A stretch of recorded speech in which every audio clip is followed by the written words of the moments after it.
Today, we are going to talk about avoiding the student loan trap. Yes, yes.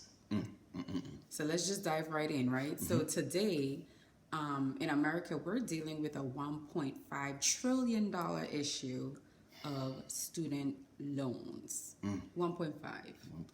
So the reality of it is, going to college for some, they're first generational. For some, it's a badge of honor. It's traditional for some. So people have different reasons as to why they attend college. I know for me, attending college was something that wasn't really discussed in my household. It was like, you're going to college. Like, there was no real other options discussed. And my mom, being an educator for over 30 plus years, close to 34, 35, it was just assumed that you're going to go to college. Right. And, she was very meticulous in how we learned and we grew. So there was no choice. So I won't say choice, but we didn't talk about options. I'll say that. Okay. And so, like many, I went on to undergrad. I took out student loans. My mom took out student loans. And I didn't really think about the implications of that and what that would really mean. So I thought this was very important. So according to the Federal Reserve, 20% of blacks and 23% of Hispanics are behind on student loan payments compared to our white counterparts of 6%. So in reality, we're taking this investment, because school is an investment, right? But for many, for a good 20%, we're not keeping up. No, we're not. And so we have to ask ourselves at some point, like, the thing that was set up to, okay, let me just get some quick history. So, for centuries, in this country, blacks were not afforded the opportunity to go and get education, much less higher education. And so I don't take that for granted. I don't think you take that for granted. Not at all. And so we never want to come off as we're, deterring people from seeking higher education. But what we are saying is, now that we do have the opportunity for higher education that our ancestors did not have the opportunity for, we're taking it. Statistics will show that more blacks or minorities in general are going to college, but on the back end, financially, we are light years behind from our counterparts. So something that was set up to enable us to be able to compete is now, a hindrance or an additional baggage that we're carrying, that's causing us not to create generational wealth. That is correct. And so, so we met at Johnson C. Smith University. Loved my college experience. Me too. But like many, we came out with student loans, and so you think about it, and for us, we were able to debt snowball that thing and pay it off. But for many people, student loans is really a hindrance, and you don't pay that thing. It's supposed to be an unsecured debt, but you could pretty much treat it as a secured debt. They're not going to come back and take your degree from you, but you sure could lose a job if you default. You can also lose basically garnishment of wages. They can garnish your wages, and they sure could. That thing will definitely mess you up from getting hired. One thing as well, as soon as you do your taxes, I've had friends who actually done their taxes, and next thing you know, they're like, "Where's my taxes?" So is that really helping us to build generational wealth? So what we're saying today is plan, right? So when I went off to decide I was going to go to college, well, not decide, it was just what it was.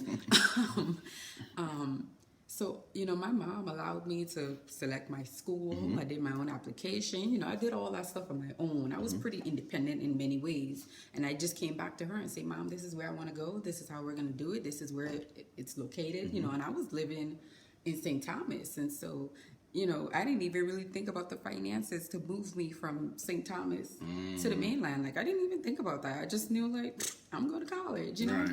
And she never once, conveyed financial concern, but I knew that, as an adult now, I know now that she must have had it, because my sister and I went to college at the same time, and we both went to private institutions at one point. So I'm sure it ran through her mind. I mean, she was an educated woman. She knew how to crunch numbers, but she never deterred me from that. And so I said all of that to say, when we think about college planning, that it needs to be a dual relationship between parent and child. From the onset, when you plan for college, it needs to be an ongoing discussion between parent and child, and make a decision together. Yes. Right? And some people, so I used to be a GA in an admissions office, and I would, answer phone calls from parents. Hey, it's Timmy, did he get in? Or, did he get the funds come through for his tuition? I'm thinking, why is Timmy not calling, right? Because at the end of the day, like, college is preparing you for the real world. And parents, we don't want to overstep and take away the opportunity for them to grow and be responsible for themselves. And if they can't have that level of responsibility, maybe sending them off to a 4-year college outside of your local area may not be what they need right now, right? So let me share this other statistic. So the harsh reality is 85% of Black college graduates took out student loans, that was us, to fund their undergraduate degrees. 49% of cohort class 2003 to 2004 defaulted on those loans by 2016, according to the Center for Responsible Lending. So, again, we don't want to take something that was meant to advance us and end up making it a hindrance in us growing generational wealth. Right? So, we have 4 points. Four points to discuss. To make your educational investment worth it, because at the end of the day, it's an investment. Right, it is. Would you put $80,000 in your driveway and burn it? No, I wouldn't either. But that's what we do when we, take on these student loans and we don't have a plan. Right. So, like she said before, we are wanting you to plan out your future when it comes down to going to school. So, one thing you want to do is basically conduct a thorough research on what kind of jobs that's out there related to your field that you want to go into when it comes down to college. Like we said, takes time. Just research, find out what you want to do, find out that's going to be your niche, find out that's going to be your passion, and then go from there. That's what we basically want you to do. And that makes so much sense, because you know why? My coworkers often joke about basket weaving careers, but the reality of it is, if you wanted to be a basket weaver, nothing is wrong with that. Nothing's wrong. But do you need to pay $80,000 to do that? So that's what we need to start figuring out: is the investment, what are we investing in, and is it worth it? Or else you're sitting $80,000 on fire in your driveway. Yes. The next thing I would say to do is also do research for scholarships. That's the next best thing. Scholarship and grants, right? Right, because they're out there. It's just the fact on how are you researching to find these scholarships to fund your education. And it's all about planning, guys. So that was point number 2. Do some research on funding without having funding your college experience without taking out loans. So the third point we want to discuss is determining what college is right for you. I mentioned we went to Johnson C. Smith University, and at the same time, my sister was in school at the same time as me, and she went to a private institution. Well, private institutions cost some money, y'all. And so research what is good for your family at that moment. Private institutions might not be it. What is an opportunity that we haven't really thought about a lot is sending your child to a community college, letting them knock out the first 2 years, because that's where they're going to be doing a lot of those prerequisite classes. Yeah, those lower level classes, knock those out in their 2 years, and then transfer on to a 4-year college. Right. You know how much money? That's thousands of dollars saved right there. And that's advice that I would definitely say, even with us having a son, that's your option. If we don't have scholarship money available, we're not going to take out student loans. We're not funding that $1.5 trillion disaster. right? Yeah. And so the fourth point we want to share is don't even feel pressured to go to college. Honestly, I mean, it's a beautiful experience. Very. Take it, I mean, beautiful, beautiful, beautiful. However, there are multiple ways to be successful in this country. And if you look at the different people who are, a lot of them didn't go to college. Now, I'm not saying, oh, you want to be a basketball star, boom. You know, I'm just going to hand you and be the basketball player. That's not what I'm saying. Yeah. What I'm saying is there are viable options out there. You can go to the military and have a career. I know a lot of really, really good veterans, and they had some really good careers, and now they're reaping the benefits of you know, sacrificing for this country. Now they're reaping the benefits. Trade schools, you know, we're always going to need a plumber, we're always going to need an electrician. Like there are just some careers that we'll always need, and guess what, they get paid really well. Like, don't sleep on it at all. Trust me. Or what about entrepreneurs?